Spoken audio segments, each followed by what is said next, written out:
पंचभूत और त्रिपुट तत्वों से बनी असुर सेना अब तैयार है। इसमें प्राण फूके जाने के लिए यज्ञ की अग्नि को और शक्ति देनी होगी, किंतु इसके लिए मुझे और हवन सामग्री और घृत की आवश्यकता होगी। शीघ्र जाओ, लेकर आओ ये सामग्री। हमने यदि यज्ञ में बाधा डाली तो गुरु शुक्राचार्य का ध्यान आकृष्ट होगा और वो उस विघ्न को दूर करने का कोई उपाय सोच लेंगे, किंतु हम उसके पूर्ण होने में विलंब तो अवश्य उत्पन्न करवा सकते हैं। ये हमें सेवकों के वहाँ पहुँचने से पूर्व ही उस स्थान पर पहुँचना होगा जहाँ हवन सामग्री और घृत का भंडार है। चलिए मूषक जी, जिस ओर वो सेवक जा रहे हैं भंडार गृह भी अवश्य उसी ओर होगा। ओम नमो नमो नमो नमो स्वाहा। ओम नमो नमो नमो स्वाहा।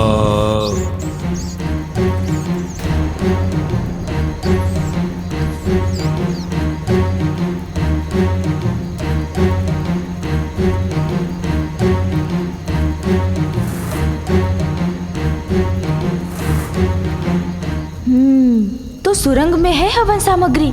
मुझे तत्काल कोई उपाय करना होगा ताकि असुर सैनिक वहां तक पहुंच ही ना सके।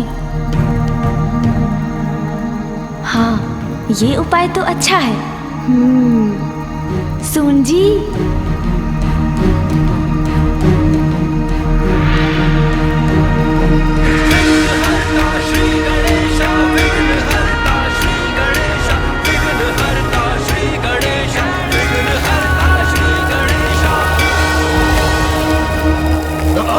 वायु प्रवाह कहां से उत्पन्न हुआ?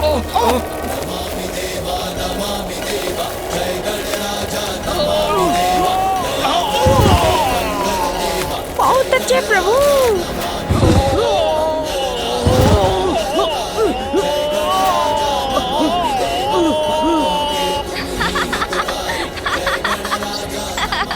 देखा मूषक जी, अब हमें जो करना है उसके लिए थोड़ा समय मिल गया। हाँ प्रभु। मूषक जी, शीघ्र चलिए भंडार के भीतर।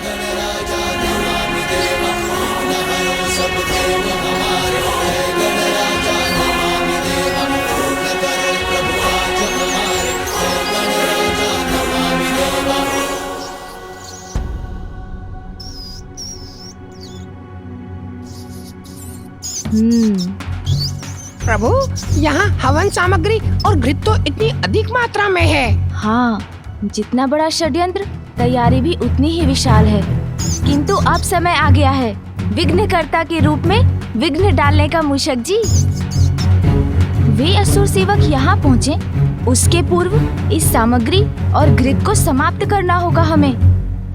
हाँ हाँ प्रभु।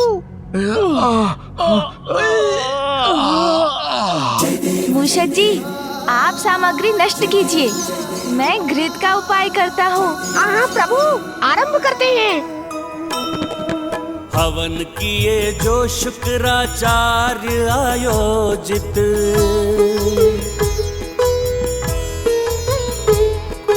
जिससे हो देव नष्ट जग का हो अहित।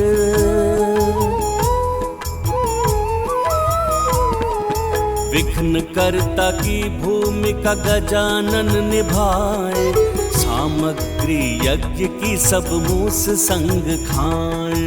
जय गणेश जय गणेश जय गणेश देवा, माता जाति पार्वती पिता महादेवा।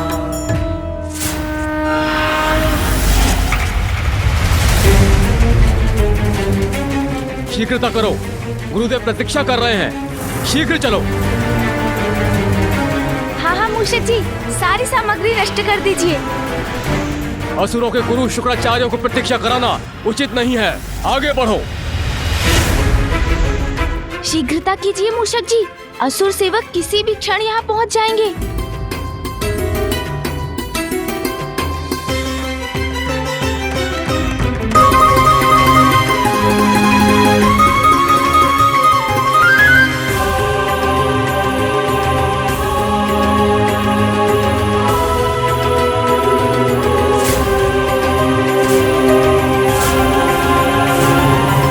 क्या हो गया? सारी सामग्री और घृत कहां लुप्त हो गए। गुरु शुक्राचार्य को ज्ञात हुआ तो उनका क्रोध हमें भस्म कर देगा, किंतु किसने किया ये दुस्साहस? गया कहां? ये तो अच्छा हुआ प्रभु कि यहाँ उन सेवकों ने भंडार में प्रवेश किया और वहाँ हम निकल गए। अब तो वो इसी विचार में होंगे कि सामग्री और घृत को किसने नष्ट किया। हाँ मूषक जी।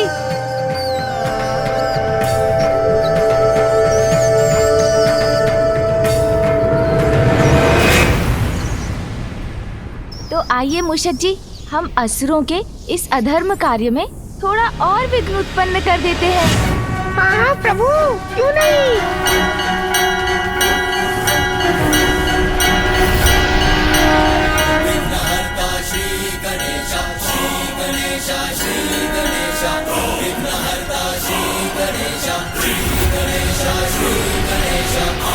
अब ये कवच गुफा में समाहित होने वाले तत्वों की शक्तियों को रोकेगी। आगे बढ़िए मूषक जी।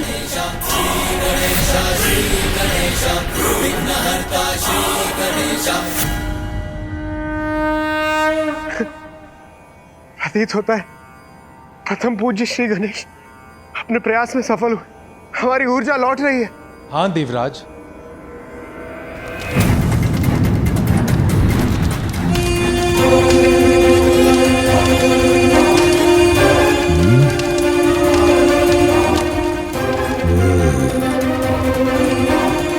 पंच तत्वों का प्रवाह क्षीण क्यों पड़ गया? प्रतीत होता है कि कोई मेरे कार्य में विघ्न डालने का प्रयत्न कर रहा है। अन्यथा मेरे कार्य की गति कम कैसे हो रही है?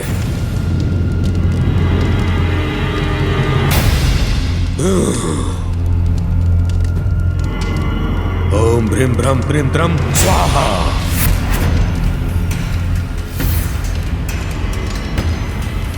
नहीं, हवन सामग्री समाप्त नहीं हो सकती। मैंने अपने सेवकों को सामग्री और घृत लाने के लिए भेजा था। इतना विलंब क्यों कर रहे हैं वो?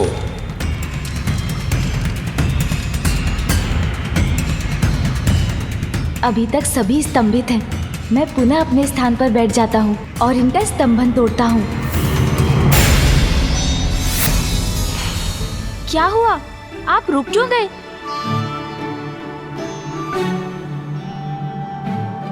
लड्डू खिलाइए ना। जी महादेव पुत्र, मैं वही करने का प्रयत्न कर रहा था।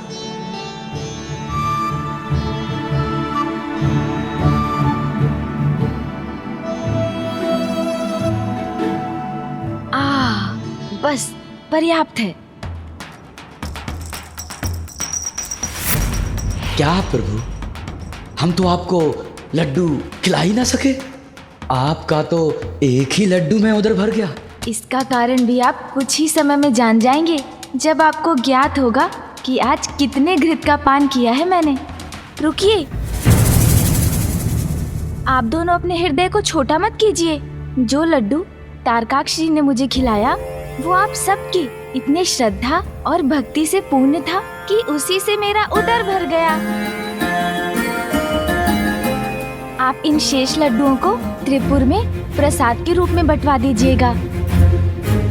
जैसी आपकी आज्ञा प्रभु। अब आप मुझे अनुमति दीजिए। इतनी शीघ्रता भी क्या है? आपकी सेवा का हमें थोड़ा और अवसर दीजिए।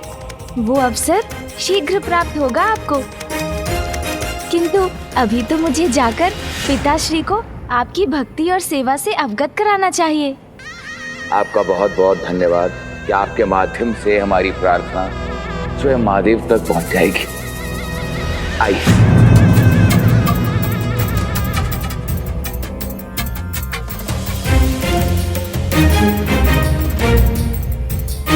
हमें अपने सानिध्य का सौभाग्य प्रदान करने के लिए शत शत नमन प्रभु।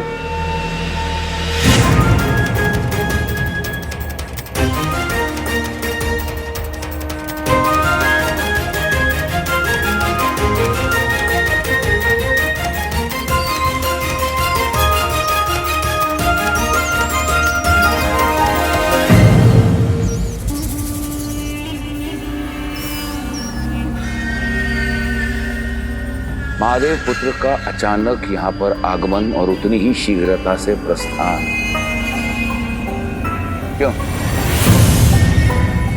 संभव है भ्राताओं, ये उन दुष्ट देवताओं का कोई छल हो।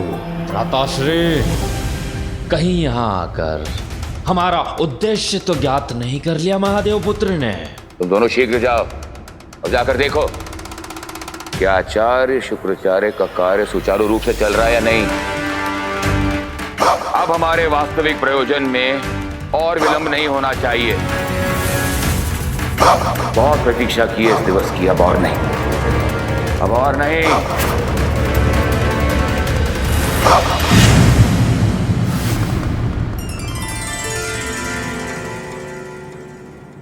प्रणाम पिताश्री। प्रणाम माँ। पिताश्री, त्रिपुर में आपके भक्तों से मेरी भेंट हुई और मुझे विश्वास है कि तुमने वहां कुछ भी अनुचित नहीं पाया। पिताश्री को केवल बोलकर नहीं, किसी अन्य प्रकार से समझाना होगा कि त्रिपुरासुर की वास्तविकता क्या है और वहाँ क्या चल रहा है। किंतु कैसे?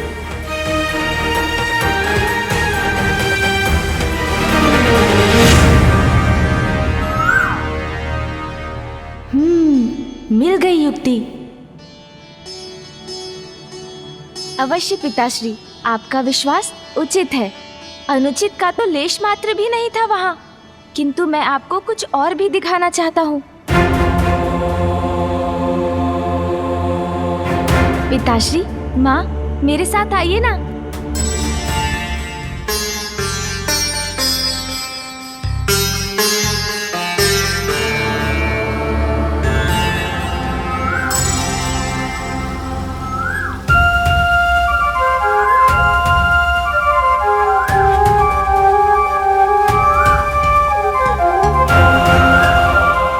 देखिए ना, कितना कोमल, कितना सुंदर स्वर है इस कोयल का। हाँ माँ, किंतु अपने मधुर स्वर से सबका मन मोहने वाली इस कोयल के पंजे पर भी एक दृष्टि डालकर देखिए।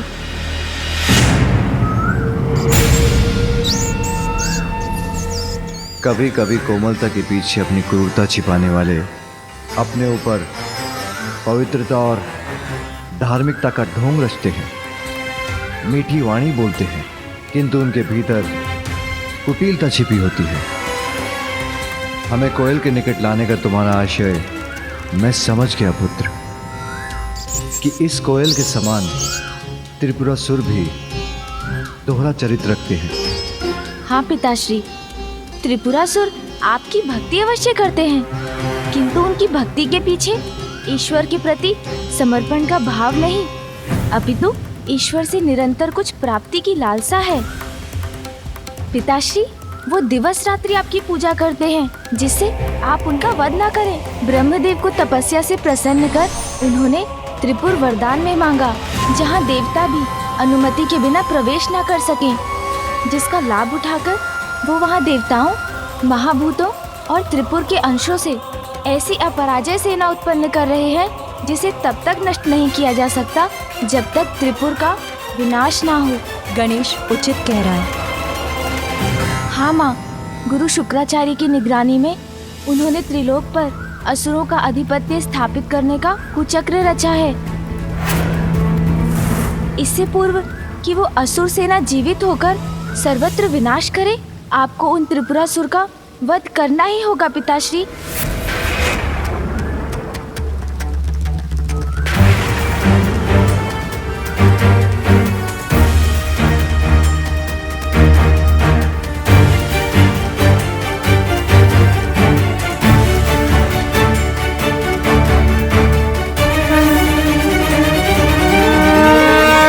मुझे दिखाई दे रहा है त्रिपुर का नाश करने के लिए जो अनिवार्य स्थिति है वो अभी उत्पन्न हो रही है। स्वामी, यदि अभी आपने विलंब किया तो अगले सहस्त्र वर्षों तक त्रिपुर का नाश असंभव है।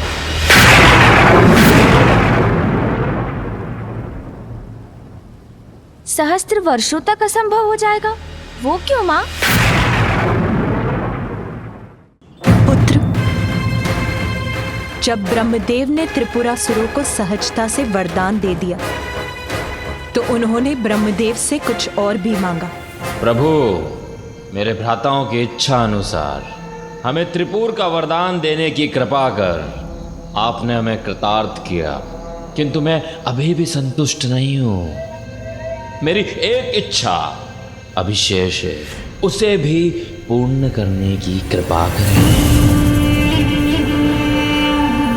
कहो वत्स कमलाक्ष, क्या चाहते हो तुम?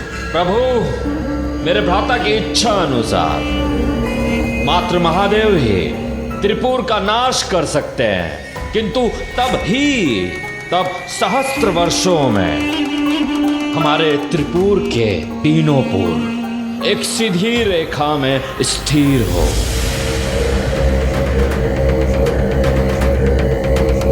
और जब शिवजी अपने एक ही बाण में हमारे तीनों पूरों पर प्रहार करे, जो बाण ना हो, और वो बाण उस धनुष से चले जो धनुष ना हो,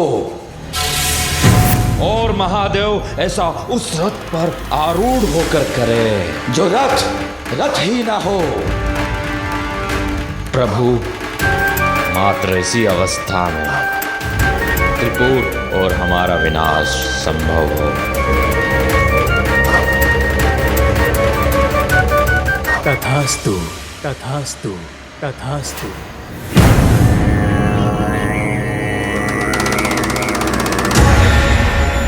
अर्थात यही उचित अवसर है उनके विनाश का,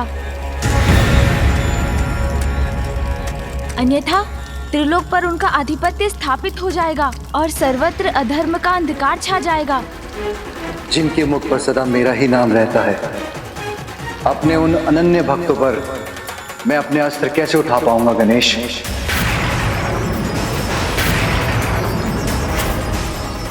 किंतु आपके वो भक्त तो संपूर्ण संसार का अहित करने की योजना बना रहे हैं पिताश्री। आपके प्रति उनकी भक्ति ढाल बनकर उनकी रक्षा कर रही है, किंतु उनकी भक्ति की ढाल इतनी भी बलवान नहीं है पिताश्री। पुत्र, तुम्हें जो भी उपाय करना है शीघ्र करना होगा, क्योंकि त्रिपुर अब एक सीधी रेखा में शीघ्र आने वाले हैं, और जितनी शीघ्र वो उस रेखा में आएंगे उतनी ही शीघ्र उस रेखा से बाहर भी चले जाएंगे। तुम्हारे पास कुछ ही पहर का समय है। माँ, मुझे ज्ञात है समय कम है। धर्मपरायण जनों का विघ्न हरता हूँ तो अधर्मियों और पापियों का विघ्न करता भी तो हूँ। कोई अनिष्ट नहीं होने दूंगा मैं, किंतु उसके लिए मुझे मामा जी की सहायता चाहिए होगी।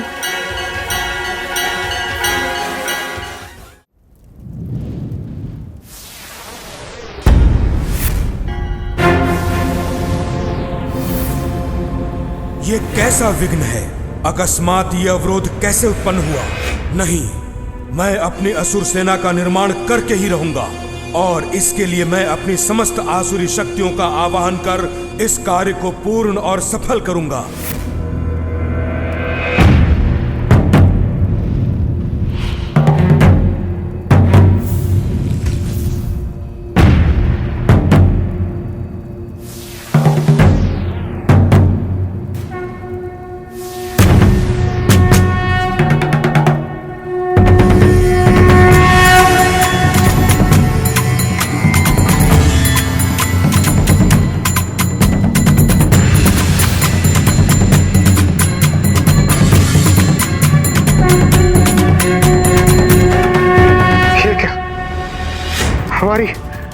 हमारी ऊर्जा पुनः क्षीण हो रही, अर्थात संकट अभी टला नहीं।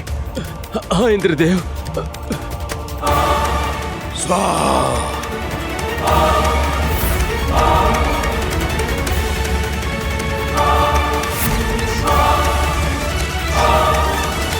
अपनी रक्त की आहुति देकर भी इस यज्ञ की अग्नि को बढ़ाने की आवश्यकता होती तो वो भी करता मैं, किंतु अपनी असुर सेना और इस यज्ञ पर आंच कदापि नहीं आने देता। त्रिपुर के एक रेखा में आने के पूर्व इस असुर सेना को जीवित करूंगा। फिर त्रिपुर का कोई विनाश नहीं कर सकेगा। हर हर महादेव।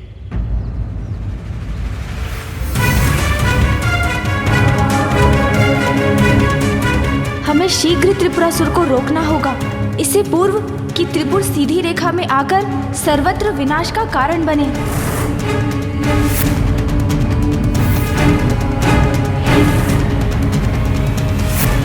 बाहरी आवरण को देखकर भीतर की सच्चाई को ज्ञात नहीं किया जा सकता। व्यक्ति को आवरण के भीतर छुपी सच्चाई को जानने का प्रयास करना चाहिए।